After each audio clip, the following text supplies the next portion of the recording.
Palabra y vida. Con el padre Manuel Horta, desde Sevilla.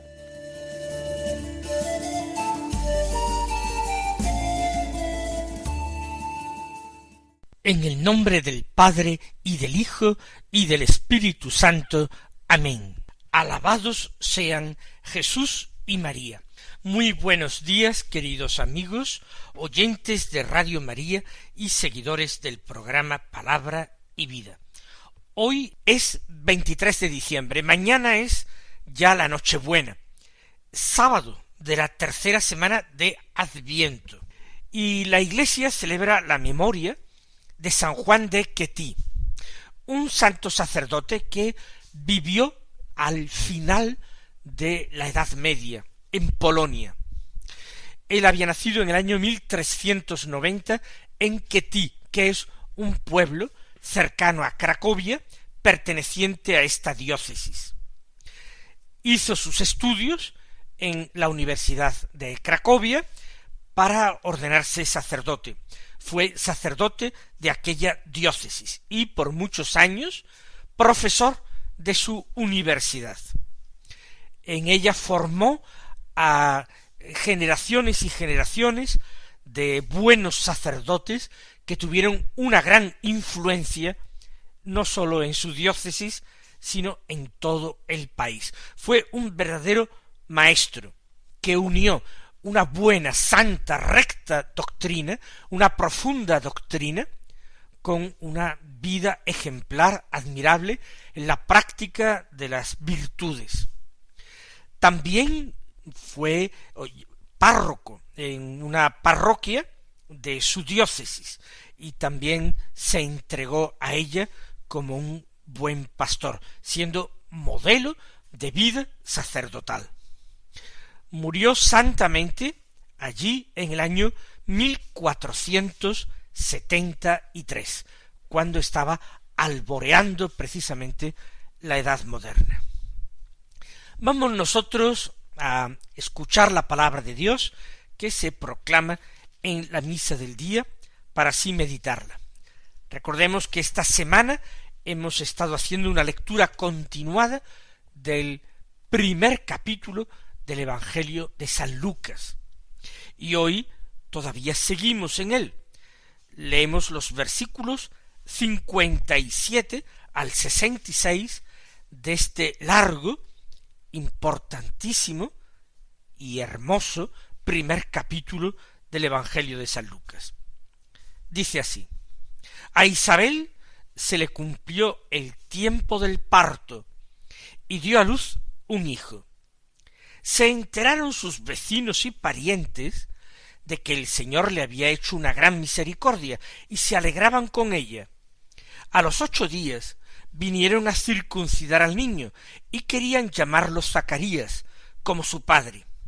Pero la madre intervino diciendo: no, se va a llamar Juan. Y le dijeron: ninguno de tus parientes se llama así. Entonces preguntaban por señas al padre cómo quería que se llamase.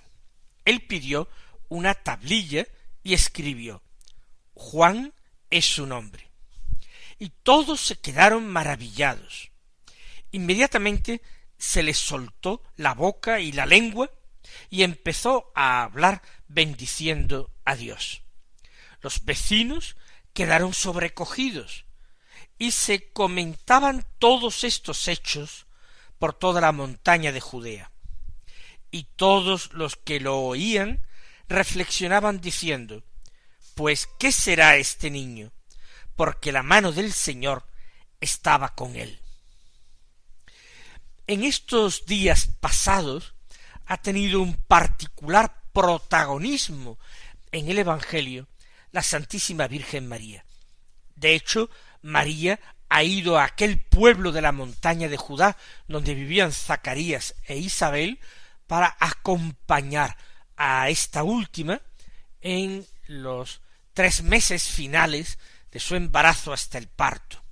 Pero ahora ya no se hace mención de la Santísima Virgen en el momento del nacimiento de Juan, aunque indudablemente estaba allí, como lo ha afirmado hace poco el mismo Lucas, que María se quedó con ella unos 3 meses. Dice en este texto que a Isabel se le cumplió el tiempo del parto y dio a luz un hijo. Es algo natural, normal, sin embargo, aquel embarazo, aquel nacimiento, ha tenido un carácter sobrenatural. Aquella mujer era estéril, además se le había pasado la edad de ser madre, y sin embargo, había quedado en estado después de que su esposo, el sacerdote Zacarías, recibiera un mensaje de Dios cuando oficiaba como sacerdote en el templo, ofreciendo precisamente incienso en esa ofrenda vespertina que se hacía en el templo cada día de incienso. Se le cumplió el tiempo del parto y dio a luz un hijo. Empiezan a cumplirse en sus momentos, en sus tiempos, todas las cosas que Dios había planeado, previsto y querido. Todo lo que ha sido ordenado para nuestro propio bien, ordenado para nuestra salvación. Es verdaderamente impresionante que nos paremos a meditar cómo Dios ha ido trabajando por nosotros, actuando por nosotros, haciendo que todas las circunstancias, personas, momentos de las personas, de la historia de los hombres, concurriera para que nosotros pudiéramos ser redimidos por Jesucristo, salvados por su sacrificio. Con cuánta razón nos dice la Escritura, nos dice el apóstol, que no se nos ha dado otro nombre bajo el cielo que pueda salvarnos más que el de Jesucristo el Señor. Se enteraron sus vecinos y parientes de que el Señor le había hecho una gran misericordia. Isabel ha vivido con bastante discreción su embarazo. Recuerden cómo San Lucas nos decía que en los primeros 5 meses ella no salió de casa. Quizás se ocultaba de las miradas de la gente. Quizás no era el momento de testimoniar cómo había ocurrido aquello, cómo había sido posible aquello. La gente comentaría acerca de la mudez de Zacarías. No sabemos qué explicación se daría. Ha tenido una revelación del Señor en el templo. Algo ha ocurrido. Pero Zacarías tampoco desvelaría el contenido de la revelación de Dios. Zacarías aguardaba ahora lleno de prudencia. Zacarías ahora oraba con redoblada atención, con redoblado fervor. Zacarías esperaba el momento en que el Señor tendría misericordia de él, lo liberaría de esa pesada carga de haber quedado mudo, en el momento en que más él hubiera querido hablar, dar testimonio, proclamar la grandeza del Señor y bendecirlo, en ese momento estaba condenado a guardar silencio. Zacarías crece interiormente. Isabel da a luz. Y algunos no se enteran del nacimiento, quizás hasta el mismo momento del parto. Es lo que deja entrever Lucas, que los parientes e incluso vecinos se enteraron entonces de que Dios le había hecho una gran misericordia a Isabel y se alegraban con ella. Se harían muchísimas preguntas. ¿Cómo es que esto ha sido posible? Preguntas que no podían encontrar respuesta, ni en Isabel ni en Zacarías, que callaba. Quizás todo el mundo intuía, presumía de que Dios estaba actuando allí. Y la presencia de aquella pariente de Isabel en la casa no era algo muy especial. No alegraba el corazón de todos los que iban a la casa a visitar a la madre y al niño recién nacido. La presencia de María no era como la presencia del arca de la alianza en casa de uno que la acogió y que fue bendecido por el Señor.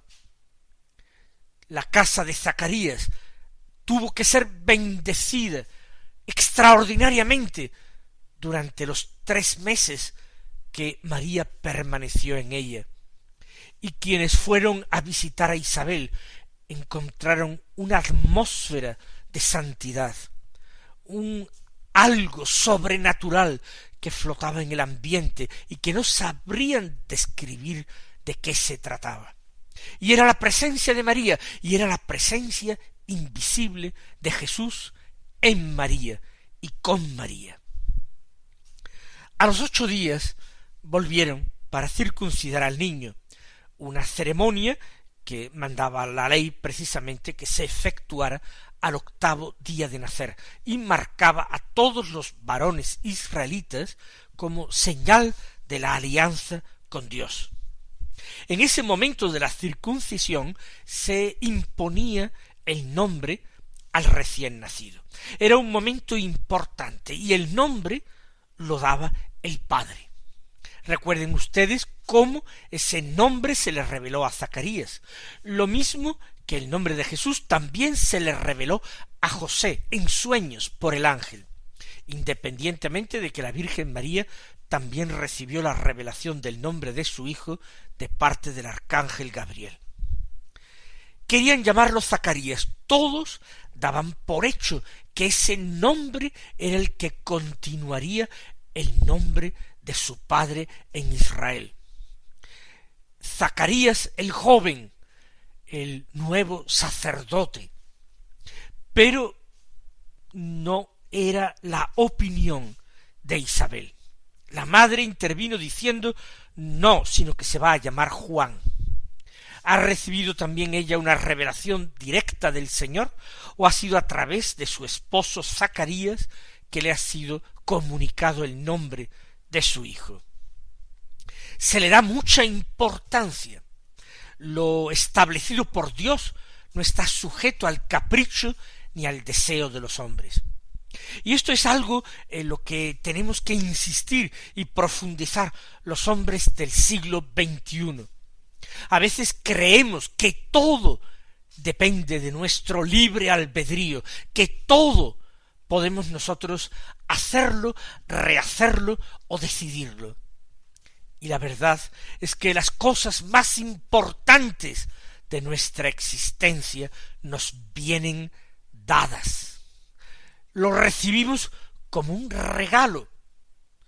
Y así es como la gente tiene una opinión.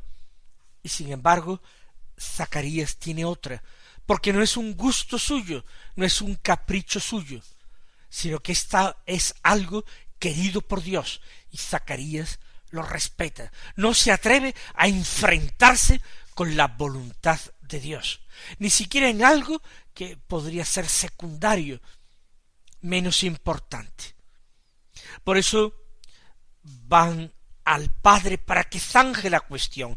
Él es el que tiene el derecho en Israel de imponer el nombre a su hijo. Por eso, cuando Isabel se opone, acuden al padre para que él dirima la cuestión y diga cuál es el nombre de su hijo. Le preguntaban por señas, dice San Lucas. Esto quiere decir quizás que Zacarías, además de mudo, está sordo, ha incurrido en una sordomudez, porque parece que no escucha tampoco las palabras y por eso tienen que hablarle por señas. Y contesta por escrito. Pidió una tablilla y escribió: Juan es su nombre. Algo sencillo, contundente. Hay un perfecto acuerdo entre los esposos. El nombre de Juan es un nombre revelado, un nombre que no existía antes en esa familia. En Israel sí, no es un nombre raro, pero en aquella familia nadie de tus parientes se llama así, le dicen a Isabel. Y esta obstinación, diríamos, en el nombre por parte de Isabel y de Zacarías, también extraña a la gente. Todos se quedaron maravillados de ese acuerdo tácito entre los esposos, en la importancia que le dan al nombre del nuevo nacido, del recién nacido.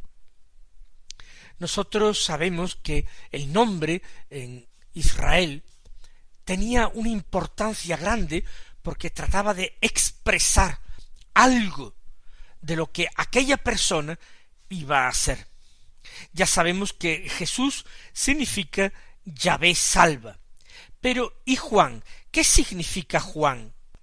Pues este nombre viene del hebreo Yohanan o Yehohanan, que significa Yahvé, Dios, ha concedido favor, ha concedido su favor, ha concedido su gracia. Y no me digan que no es un nombre que cuadra perfectamente al ministerio que tiene que realizar Juan.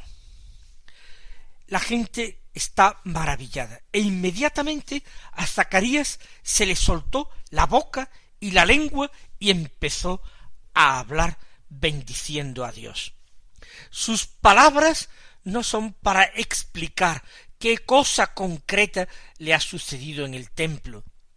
Sus palabras son de bendición y alabanza de Dios. Si la gente estaba maravillada hasta ahora por la decisión de imponer este nombre al niño, imaginemos cómo ahora la gente queda maravillada. Quizás se le abre no solamente la boca y se le desata la lengua, quizás también se le abren los oídos y vuelve él a oír. Lo cierto es que empieza a hablar bendiciendo. Transcribirá el evangelista San Lucas más tarde aquello que Zacarías dice. Es el Benedictus, un cántico evangélico de alabanza y bendición de Dios, que empieza con esas palabras: bendito sea el Señor Dios de Israel, Benedictus. Y la Iglesia lo recita diariamente en la oración matutina, en la oración de laudes cada mañana. Los vecinos quedaron sobrecogidos. Ahora ya no se trata simplemente de sentirse maravillados, asombrados. Ahora es que quedan sobrecogidos. Dios está actuando allí, es el dedo de Dios, es el poder de Dios, es la mano de Dios quien actúa. Son cosas maravillosas y sobrenaturales que están sucediendo en medio de ellos. Ciertamente habría algunas personas que despreciarían estos sencillos acontecimientos, que no verían absolutamente nada milagroso ni sobrenatural.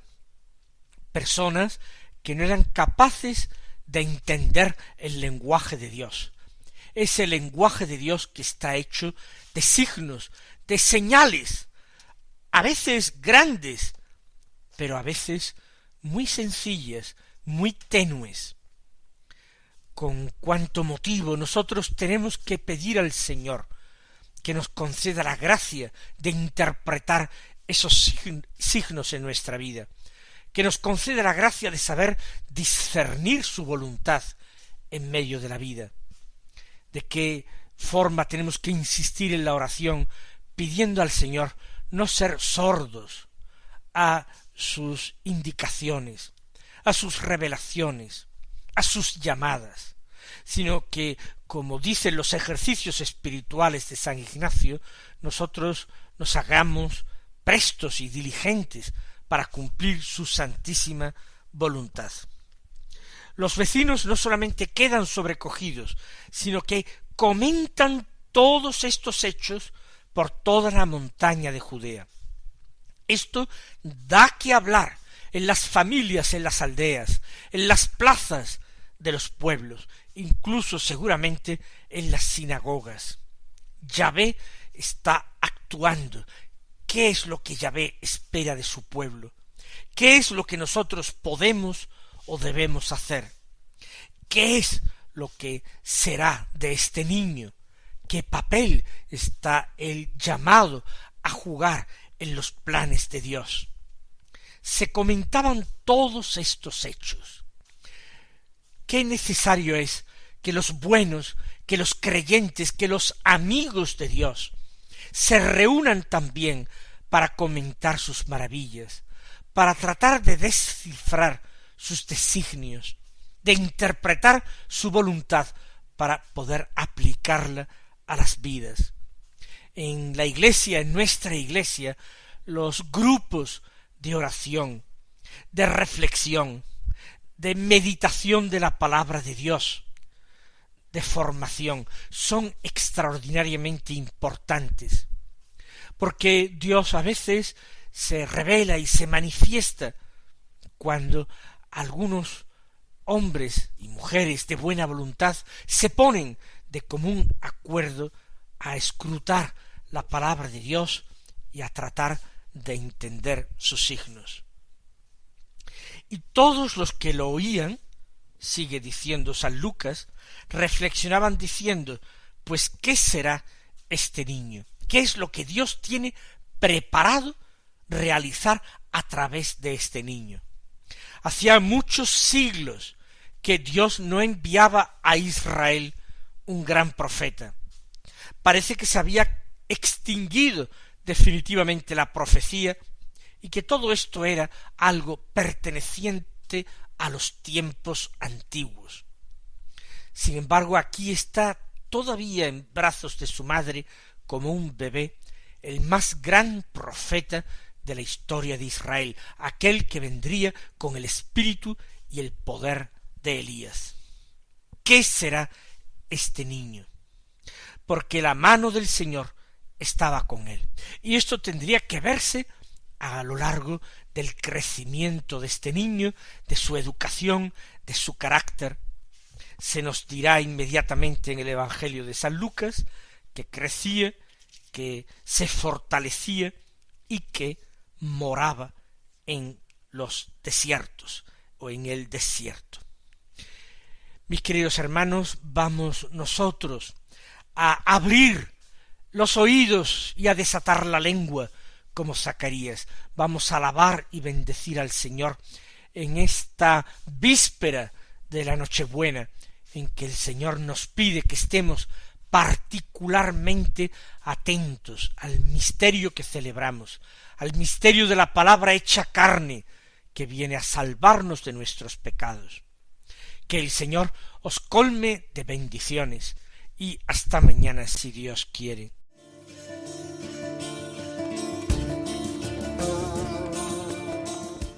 Han escuchado en Radio María Palabra y Vida, un programa que dirige el Padre Manuel Horta.